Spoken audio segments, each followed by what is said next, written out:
Hello everyone. पुन्हा एकदा तुमच्या सर्वांचं स्वागत आहे आपल्या सर्वांच्या लाडक्या यूट्यूब चॅनलवरती. याचं नाव आहे इन्फायनाईट पिप्स. आज आपण 10 डिसेंबर आहे आणि आज मार्केटमध्ये आपल्या कुठल्या कुठल्या लेवल्स असू शकतात. मी वैयक्तिक ट्रेड प्लॅन करताना मी काय काय प्लॅन करू शकतो आणि काल ज्या आपण लेवल्स बघितल्या होत्या, काल आपण जे ॲनालिसिस बघितलं होतं ते कितपत वर्क झालं आणि त्याच्यानंतर आपण त्याच्यावर डिपेंड राहून जे आपले रिझल्ट्स बघणार होतो ते कुठल्या पद्धतीने झालेत आपण आज थोडक्यात चेक करूया. ठीक आहे. सो प्रॉपर आपण जो आपला फिबोनाचीचा एक स्ट्रॅटजी आहे त्याच्या बेसिसवरती आपण हे सगळं चेक करत चाललो आहे. सो 1 आवरच्या टाईम फ्रेमवरती आपण करन्सी पेअर्सचं या ठिकाणी रोज अनालिसिस करतो आणि लेवल्स काढतो. पण हे आपण ज्या वेळेला व्हिडिओ बनवत असतो त्यावेळेला जे आपण लेवल्स असतात, जे पण स्ट्रक्चर असतं त्याच्यावर डिपेंड राहून आपण या लेवल्स काढत असतो. एकदा का स्ट्रक्चर शिफ्ट झालं तर ऑब्व्हियसली त्या लेवल्स एक्सपायर होऊन नवीन लेवल्स आपल्यासाठी तयार होत असतात.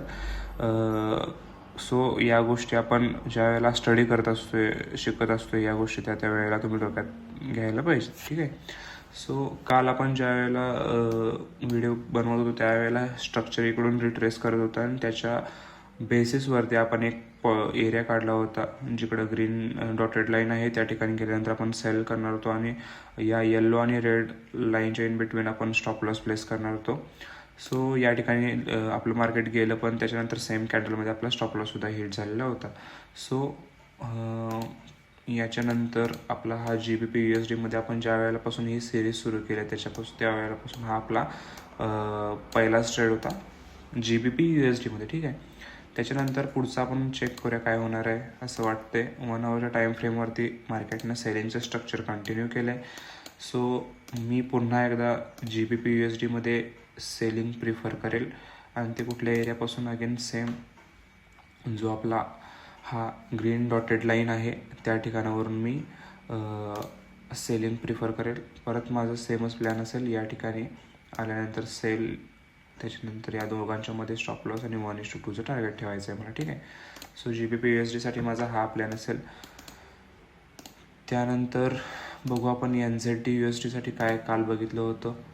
ठीक आहे. NZD USDसाठी आपल्याला काल तरी कुठलं फ्रेश स्ट्रक्चर नव्हतं.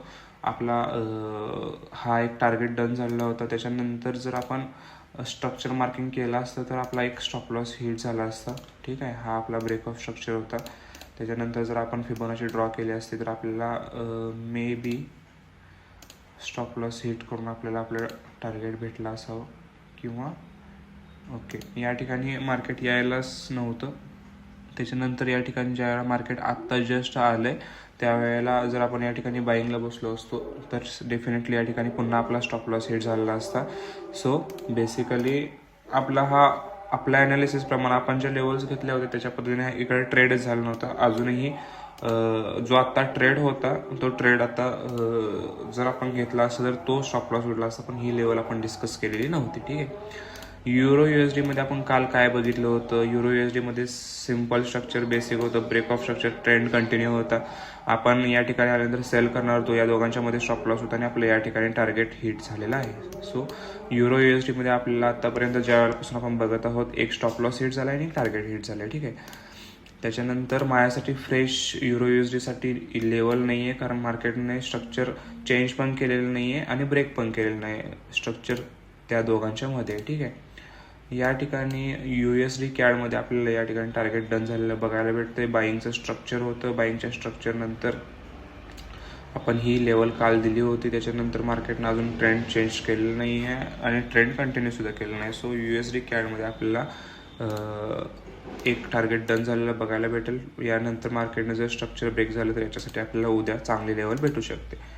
NZD USDसाठी काय मार्केट या ठिकाणी आपल्याला आलेलंच नव्हतं, आपला ट्रेड झालेला नव्हता. सो बेसिकली त्याच्यानंतर काय होऊ शकतं आपण एकदा चेक करू. माझ्यासाठी या ठिकाणी मार्केटनं स्ट्रक्चर ब्रेक केले. ठीक आहे. याच्यानंतर मार्केटनं मेजर माझ्या हिशोबाचं स्ट्रक्चर बनवलेलं नाही आहे. सो माझ्यासाठी याची लेवल कुठून असू शकते एकदा चेक करू. ठीक आहे. माझ्यासाठी या ग्रीन लाईनला आल्यानंतर मी बाईंगचं प्लॅनिंग करू शकतो. या ग्रीन लाईनला आल्यानंतर मी बाईंगचं प्लॅनिंग करू शकतो. या दोघांच्या मध्ये माझा स्टॉप लॉस असेल आणि टार्गेट 1:2 असेल. ठीक आहे. सो NZD USDसाठी माझा हा प्लॅन राहील. त्याच्यानंतर युरो JPY मी एकदा चेक करतो. अगेन युरो JPY सुद्धा USD JPY सारखं बिहेव केलेलं आहे. आपलं लेवलला मार्केट आलेलंच नाही. माझ्यासाठी तर स्ट्रॉंग हा एक स्ट्रक्चर ब्रेक दिसतोय. ठीक आहे. सो या स्ट्रक्चर ब्रेकच्या बेसिसवरती माझं ॲनालिसिस हे सांगते की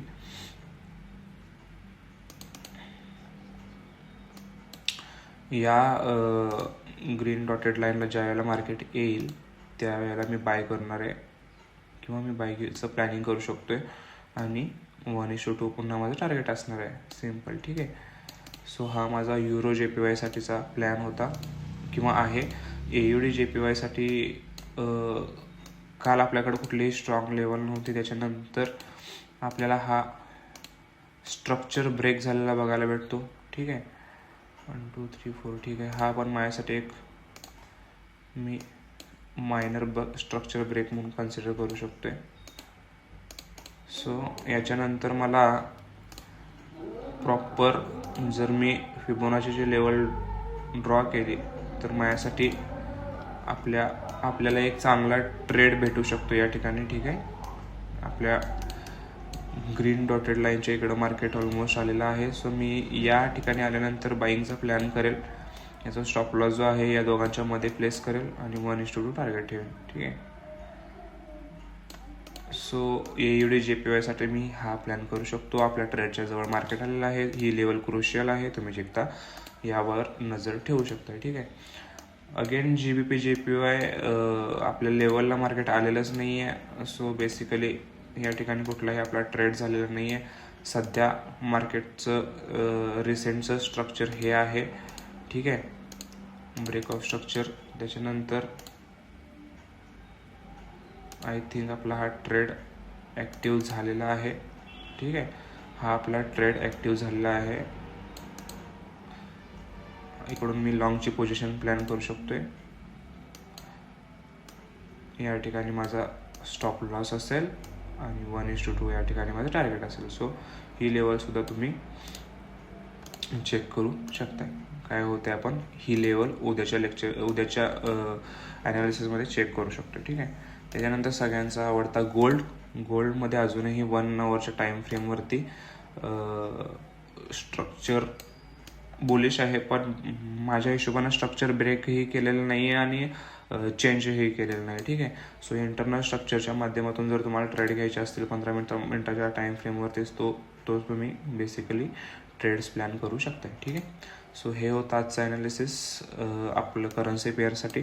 याचा एकच मोठं आहे की या सगळ्या ॲनालिसिसमधून एक 5-10 मिनटाच्या या रोजच्या ॲनालिसिसमधून आपल्याला एक जरी प्रॉफिटेबल ट्रेड भेटला तरी आपल्याला उद्देश खूप चांगल्या पद्धतीनं मार्गी लागू शकते. कारण 1:2 आपण टार्गेट घेतोय आणि मेन म्हणजे आपल्याकडे एक चांगलं जर्नल मेंटेन राहू शकते. हा प्युअरली याचं इंटेन्शन आहे.